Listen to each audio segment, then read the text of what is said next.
Don in London, hello. It's June 8th, 2009, Monday morning, time just coming up to 8:45, and my video is all about recovery from addiction to either substance or behaviour.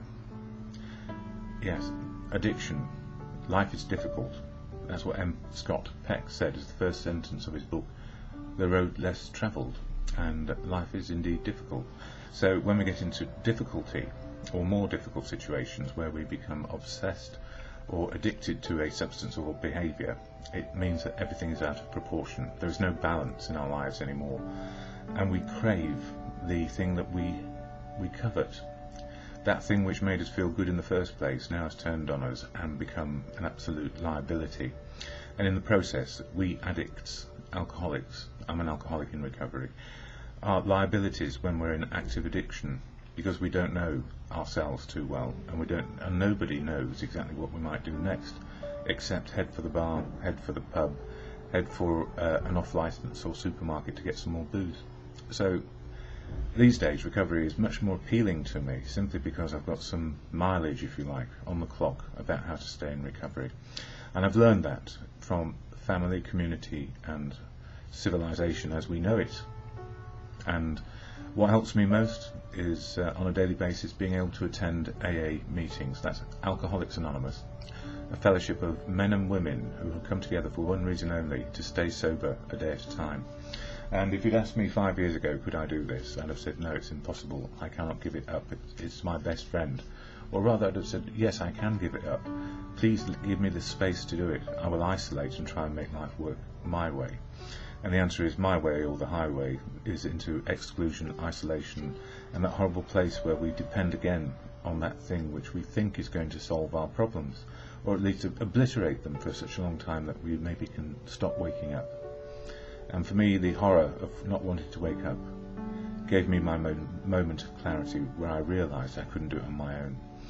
And I rang up my psychiatrist and said, I can't do this on my own.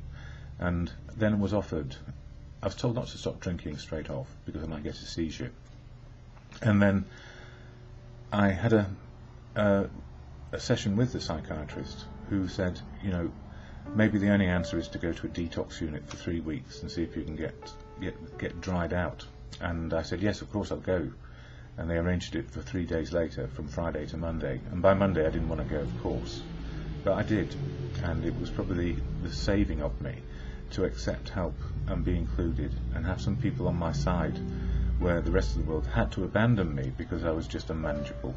So that's how I got started. Clarity somewhere. Just one moment, and then of course the clouds cover up again. And we want to keep on doing what we're doing because that's the only thing we know to do. And hopefully we don't wake up. But these days I do hope I wake up. So there is a big difference over the last few years of how things have gone. And you know what? We all stay on day one in the fellowship program. And I smile when I say that, but we can be doing the same day of admitting and accepting our powerlessness over alcohol. And if we drink again, life will become not only unmanageable, it will become very short-lived often. So the fellowship of AA is integral. And what the fellowship has done for me is absolutely see that there are people who are constitutionally in need of help and support. Sorry, I just had to turn that off. So where am I today? I was absolutely gratified by the meetings I went to over the weekend. One venue different, and one venue I haven't been to for a few weeks. So I went to the Response Bookshop, which I haven't been to for months. And it was a nice small meeting where somebody shared the truth of how they got to sober. And it was an excellent sharing of experience, strength and hope.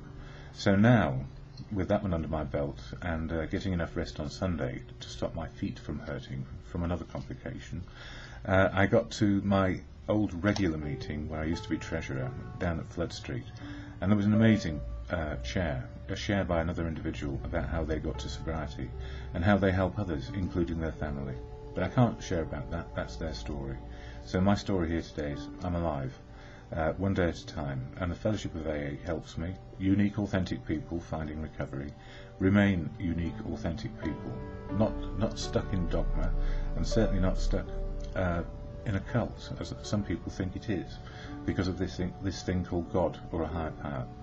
And the God question and the higher power question are really, are we the higher power in our lives? with choices, and are we believers in God? And the simple answer is, on any given day, anyone can be an agnostic, an atheist, or a believer in God, because we see nature and providence as it is, the wonderment of the universe. So mine's a very nuts and bolts understanding of what God may or may not be. God is love, God is truth, God works through people. And if I realise that I get my wisdom through other people, that's a good definition of God for me. It means I'm not in charge. I'm included, a part of things. And my higher power, often AA, often my mother, who's got great wisdom and is of a significant age these days, my sister, my brother, people I meet, friends in fellowship.